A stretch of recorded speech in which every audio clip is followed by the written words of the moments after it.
ధరణి పోర్టల్లో లోతైన ఆడిటింగ్ వ్యవస్థ తీసుకొచ్చేందుకు ప్రభుత్వం దృష్టి సారించింది. కోడ్ ఆడిటింగ్ ఏర్పాటు చేసేందుకు centre for development of advanced computing C-DAC బాధ్యతలు అప్పగించింది. తెలంగాణ టెక్నాలజీ సర్వీసెస్ టీజీఎస్ఎస్ నేతృత్వంలో సీడాక్ కోడ్ ఆడిటింగ్ ను చేపట్టనుంది. భూభారతి పోర్టల్లో ఇటీవల జనగామ, యాదాద్రి భువనగిరి జిల్లాల కేంద్రంగా స్టాంపు డ్యూటీ, చలాన్ల డబ్బును కొందరు దారి మళ్లించారు. ఆ విషయంపై విచారణకు ఏర్పాటు చేసిన హై లెవెల్ కమిటీ మరిన్ని లోతైన విషయాలు గుర్తించింది. ధరణి పోర్టల్ ఏర్పాటు నాటి నుంచి కొన్ని రక్షణపరమైన లోపాలు లేవంటూ రెవెన్యూ శాఖ మంత్రి పొంగులేటి శ్రీనివాసరెడ్డి దృష్టికి ఆ కమిటీ తీసుకొచ్చింది. దీంతో పోర్టల్ను మరింత పకడ్బందీగా తయారు చేయాలని మంత్రి పొంగులేటి ఆదేశించారు. పోర్టల్ను మరింత బలోపేతం చేసేలా సాఫ్ట్వేర్ రంగంలో పరిశోధన, అభివృద్ధి, R&Tలో పట్టున్న కేంద్ర ప్రభుత్వ సంస్థ సీడాక్కి బాధ్యతలు అప్పగించారు. సాఫ్ట్వేర్ సమస్యలు, పరిష్కారాలు, డేటా భద్రతపై ఆ సంస్థ సేవలను రెవెన్యూ శాఖ తీసుకోనుంది.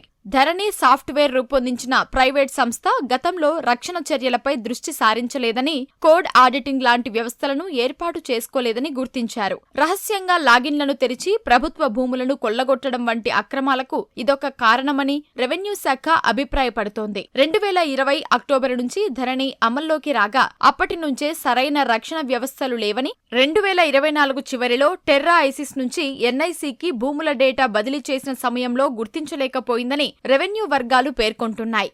దాదాపు 75 లక్షల మందికి పైగా రైతులు, సుమారు 1.60 కోట్ల ఎకరాల భూములు, లక్షల ఎకరాల ప్రభుత్వ భూముల డేటా నిర్వహణ ఈ పోర్టల్ ద్వారా జరుగుతోంది. రోజుకు సగటున 40,000 లావాదేవీలు జరుగుతున్నాయి. ఈ క్రమంలో డేటాలో ఏవైనా లోపాలు, సమస్యలు వస్తే వాటిని సమీక్షించేందుకు ప్రభుత్వ పరంగా ఒక నిపుణుల వ్యవస్థ లేదు. డేటా నిర్వహణ చేపడుతుండగా సాంకేతికతపై లోతైన అవగాహన, సమీక్షించే నేర్పున్న నిపుణుల అవసరాన్ని ఇటీవల జనగామ ఘటన నొక్కి చెప్పింది. లోపాలు వెలుగు చూసినప్పుడు కమిటీలు వేసి తేల్చడం కన్నా ఏ వ్యవస్థలు అవసరమో గుర్తించి అప్రమత్తం చేసేలా ఒక వింగ్ ఏర్పాటు చేసుకోవాల్సిన అవసరం ఉందని ప్రభుత్వం నిర్ణయించింది.